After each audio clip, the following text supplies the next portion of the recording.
তোমাকে সেকেন্ড টাইমে ভালো করার সূত্র দেখাবো আজকে। চলো শুরু করা যাক। সেকেন্ড টাইমে সব থেকে বড় হাতিয়ার হওয়া উচিত ধৈর্য ধারণ করা। তুমি ঠিকই শুনতে পাচ্ছ। আমরা মানুষ দিন দিন খুবই অধৈর্য হয়ে যাচ্ছে, এবং এটাই একটা বড় হার্শ রিয়েলিটি। ধৈর্য জিনিসটা মানে খুবই খুবই প্রয়োজনীয় একটা ব্যাপার। এটা শুধুমাত্র সেকেন্ড টাইমার যারা আছে তাদের ক্ষেত্রে না, প্রত্যেকটা জায়গায় এই ধৈর্যটা আমাদেরকে অবশ্যই পরীক্ষা করতে হয়। যেমন আমরা চেয়ার টেবিলে যখন বসি, তখন সেকেন্ড টাইমারদের ম্যাক্সিমামের মাথায় এটা কাজ করে যে কেন পড়তেছি এত বেশি। ওই তো চান্স হয় নাই প্রথমবারও তো চেষ্টা করছি। ফ্যামিলি থেকে কেউ কিছু একটা বললে সাথে সাথে তুমি পড়াশোনা থেকে দূরে সরে যাও। আব্বু কিংবা আম্মু, ভাই কিংবা বোন, কিংবা আত্মীয় স্বজন, কিংবা কোনো একটা কাজিন এসে হয়তো মজার ছলে বলেই দিছে যে কিরে তুই তো প্রথমবার চান্স পাস নাই, কি মেধা নাই, এরকম হয়তো কোনো একটা কথা বলে দিছে। এখন এজ এ হিউম্যান বিং আমাদের খারাপ লাগবেই, বাট এটাকে পুঁজি করে তুমি তোমার ধৈর্যটাকে ভেঙে 2 দিন পার করে দিবা, 3 দিন পার করে দিবা ডিপ্রেশনে। এই জিনিসটা আসলে তোমার চরম ধৈর্যহীনতাকে পরিচয় বহন করে। বরং ধৈর্যটাকে এমন ভাবে তুমি আয়ত্ত করো যাতে তুমি যেই কাজটা করতেছো, তুমি যেই কাজটা বা যেই পেশাটা নিজেকে সঁপে দিতে চাচ্ছ, পড়াশোনা একটা বড় পেশা তাই না, ওই কাজটুকু করার জন্য তোমার মানুষের কথা কিংবা কোনো একটা আহ বাস্তবতা তোমাকে যাতে সরায় নিতে না পারে। ন্যাচারাল কোনো দুর্যোগ ছাড়া, এখন ভূমিকম্প আসলে তো তুমি পড়াশোনা থেকে উঠতে হবে, বা ওই ধরনের সিচুয়েশনে তুমি পড়তে পারবে না, বাট বাকি সব সিচুয়েশনে যাতে তুমি পড়াশোনা করতে পারো, এটাই হচ্ছে বাস্তবতা। আমি নিজে যদি আমার নিজের কথা বলি, আমি খুবই কম ঘুমাইছি সেকেন্ড টাইমে, খুবই কম। মানে বলতে গেলে 3 ঘন্টা 4 ঘন্টা হাইয়েস্ট। তখন টিউশনও পড়াইতাম, এবং সিলেট ইঞ্জিনিয়ারিং কলেজে সিভিল ইঞ্জিনিয়ারিং এ ছিলাম আমি তখন, এবং আমি ওই ভার্সিটির সেমিস্টারটাও ভালো মতো পার করতেছিলাম। ইভেন আমি ইউনিভার্সিটিতে একটা ইভেন্ট নামতেছিল, যদিও কলেজ ওইটা, ইভেন্টটাতেও একটা লিডিং পজিশনে ছিলাম। তো সবকিছু সামলায় তারপর মানুষজনের কথাবার্তা, এবং নিজের সাথে নিজের জিহাদ করা, ধৈর্য ধারণ করে রাতে এসে সব কাজ শেষ করে পড়তে বসা, ঘুমটাকে স্যাক্রিফাইস করা, এগুলো চরম চরম ধৈর্যের পরিচয় দেওয়া বলে। তো তোমাকে এরকম করতে হবে। যারা ভালো করছে সেকেন্ড টাইমে, তুমি একজনকেও তুমি জিজ্ঞেস করে দেখো, স্বীকার করবে যে তার মধ্যে ধৈর্য জিনিসটা খুব বেশি কাজে দিছে। গেল একটা। তারপর আসো, তোমার পরে যেটা লাগবে কনসিস্টেন্সি। এটাকে আমি রেড মার্ক করে দিচ্ছি। কনসিস্টেন্সি কেন দরকার, এবং আমি অনেকগুলো স্টার দিয়ে দিব এটাকে। এটা কেন দরকার জানো? এই যে রেগুলারিটি মেনটেন করতে না পারার কারণে যেটা হয়, তোমার ভিতরে ডিপ্রেশনটা কাজ করে। ভিতর থেকে যখন তোমাকে স্বচ্ছভাবে বলবে, তুমি নিজের কাছে যখন তুমি নিজে স্বচ্ছ থাকবা, তখনই তোমার ডিপ্রেশনটা কাটায় উঠতে পারবে। এবং ওইটা একমাত্র মেনটেন করা যায় এই শুধুমাত্র শুধুমাত্র কনসিস্টেন্সি বা রেগুলারিটি মেনটেন করার মাধ্যমে।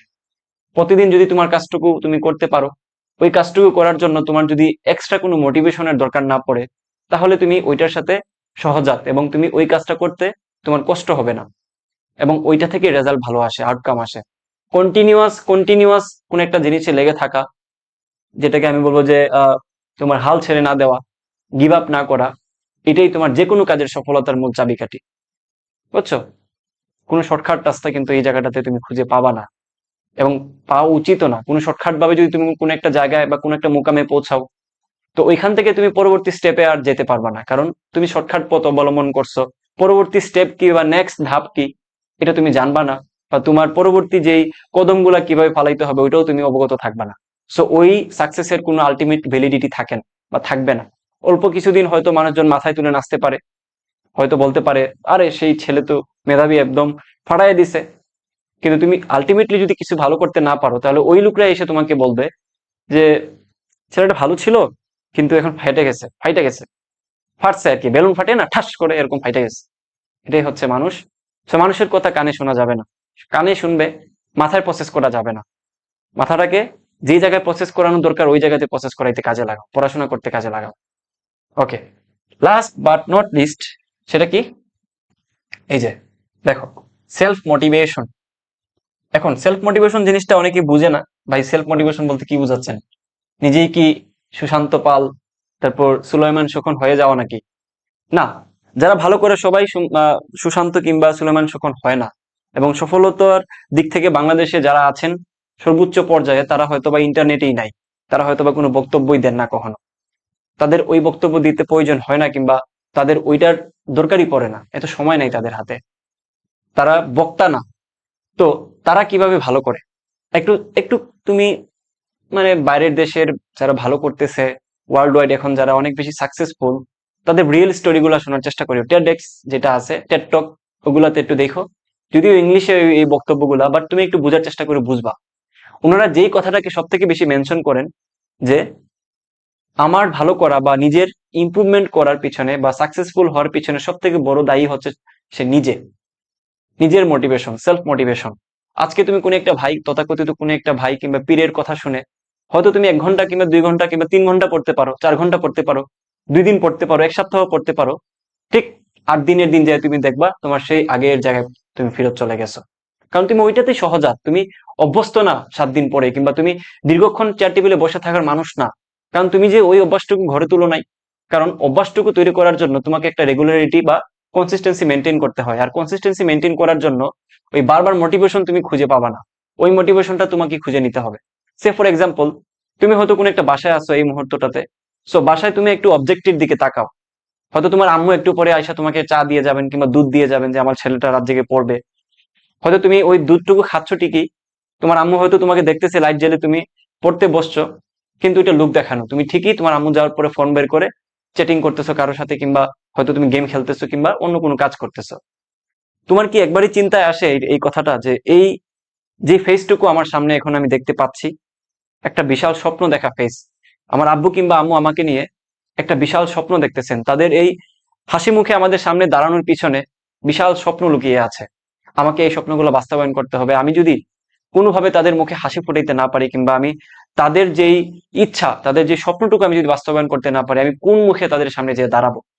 বা আমি একজন সন্তান হিসাবে আমার দায়িত্বটুকু বা আমি কতটুকু পালন করতে পারবো? দুনিয়ার এবং আখিরাতে যদি আমাকে প্রশ্ন করা হয় যে আমি কি করছি, বিনিময়ের কথা যদি আসে এখানে, তখনও কিন্তু তুমি এইটা আনসার দিতে পারবে না। বাস্তব জগতে তো তুমি পারবাই না, ডিপ্রেশনে পড়ে যাবো।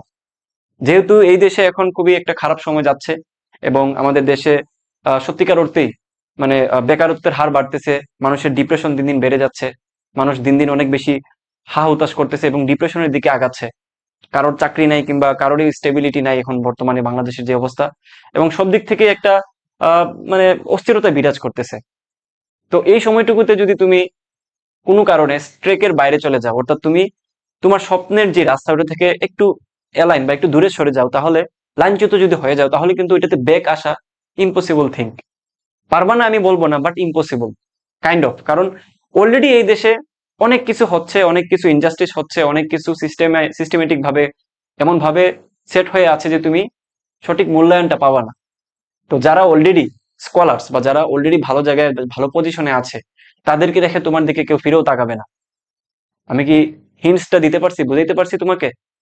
সো নিজের জন্য পড়ো, ফ্যামিলির জন্য পড়ো, এবং সর্বোপরি আমি এটাই তোমাকে বলবো, সেলফ মোটিভেশনটাকে গ্রো আপ করো। তোমার পড়াশোনা করতে গেলে একজন ভাইকেই লাগবে, কোনো একটা বক্তব্য লাগবে, এই জিনিসটা আসলে বেশি দিন কাজে দিবে না। হয়তো 1 মাস টিকতে পারে, 2 মাস টিকতে পারে, বাট লং টার্মে এটা কাজে আসবে না। একটা বুদ্ধি দিই আমি তোমাকে, তুমি যে চেয়ার টেবিলে বসবা পড়াশোনা করার জন্য, ওই চেয়ার টেবিলের সামনে লিখে রাখবা কিছু কথাবার্তা। এপিজে আব্দুল কালামের কথাগুলো লিখতে পারো, যে স্বপ্ন সেটা নয় যেটা মানুষ জেগে জেগে দেখে। তারপর আরো অনেক কিছু আছে যেগুলো তোমাকে মানে দেখা মাত্র মাথায় কল্পনায় আসে। কথা শুনলে আসলে অনেক কিছু তোমার শুনতে ভালো লাগবে, অনেকটা কি বলা যায়, ডোপামিন হরমোন নিঃসৃত হওয়ার পরে আবার চলে যাওয়ার মতো। বাট লেখা সামনে থাকলে তোমার মাথার মধ্যে কল্পনা হইতে থাকে যে আচ্ছা, কি বোঝাইতে চাচ্ছে কথাটা, অক্ষর গুলা মাথায় যাবে, প্রসেস হবে, দেন তুমি কল্পনা করবে, একটা লং প্রসেস। বাট সাউন্ড গুলা যাবে সাথে সাথে ডাইরেক্ট তুমি এটা মাথায় প্রসেস করে নিচ্ছে, এখানে প্রসেসটা খুবই কম। যেহেতু লেখা পড়ার পরে মাথায় কল্পনা আসে, তারপর তুমি একটা ডিসিশন নাও বা তোমার ব্রেন একটা চিন্তা করে, তো ওইটা লং প্রসেসে থাকার কারণে তোমার রেস্টটাই মাথায় অনেকক্ষণ থেকে যায়। সো সেই অর্থে আমি তোমাকে বলবো যে লেখাগুলো দেখো, বই পড়ো, এই জিনিসগুলো করতে পারো, খারাপ লাগলে বইগুলো পড়তে পারো। এগুলোই হচ্ছে তোমার সেকেন্ড টাইমের সব থেকে বড়, আমি বলবো যে উপাদান। এগুলোর উপরে আর কোনো শর্টকাট ট্রিক, এগুলোর উপরে কোনো গোপন সূত্র নাই, এবং আমার জানা নাই আসলে থাকলেও। এবং যারা এই মুহূর্তটাতে সারা বিশ্বে অনেক বেশি আহ নামি দামি খ্যাত, যশ, টাকা, বিত্ত এবং সাকসেসফুল ধরা যায়, তাদের সবার কথা অ্যানালাইসিস করলে তুমি এই 3টা জিনিসকে সব জায়গায় সবার উপরে পাবা। সো তুমি কেন মেনটেন করবা না? ওকে, বাই দ্য ওয়ে, যারা সাস্টের জন্য ভালো একটা প্রস্তুতি নিতে চাচ্ছ এবং চান্স পেতে চাচ্ছ, পাশাপাশি ভার্সিটির জন্য একটা ভালো কম্প্যাক্ট আকারের প্রস্তুতি নিতে চাচ্ছ, সবার জন্য আমরা কিছু ফ্রি ক্লাস প্রোভাইড করে দিচ্ছি। ডেসক্রিপশন চেক করিও এবং কমেন্ট বক্স চেক করিও। আর যারা ভর্তি হইতে চাও তারা অবশ্যই আমাদের ডিটেলস গুলো দেখে ভর্তি হওয়ার চেষ্টা করতে পারো, এবং আশা করি আমাদের সাথে তোমার জার্নিটা চমৎকার হবে, যেহেতু দীর্ঘদিন ধরে আমরা একটা বড় ধরনের সফলতা তোমাদেরকে দেখায় আসছি। হিউজ পরিমাণ ম্যাক্সিমাম সেকেন্ড টাইমার এবং ফার্স্ট টাইমাররা কিন্তু সাস্টে আমাদের থেকেই চান্স পায়। সো তুমি যদি নতুন থাকো তাহলে অবশ্যই একটু ঘাটাঘাটি করো, আমি মুখ দিয়ে কিছু বলতে চাই না, কারণ মুখের কথা আসলে আজকাল বিকে না। সো সবকিছু হচ্ছে অথেন্টিক সোর্স বা তথ্যের মাধ্যমে তুমি যাচাই করো ক্লাসগুলো ভালো লাগে কিনা কিংবা বুঝো কিনা। যাচাই বাছাই করে যদি তোমার মনে হয় যে তোমার জন্য এটা বেস্ট হবে, তাহলে তুমি কোর্সটা নিতে পারো, কারণ কোর্সের মূল্য খুবই কম, খুবই কম, খুবই কম, মানে খুবই কম, তুমি দেখলেই বুঝতে পারবা। বিদায় নিচ্ছে এখানে। সবাই ভালো থাকো, সুস্থ থাকো।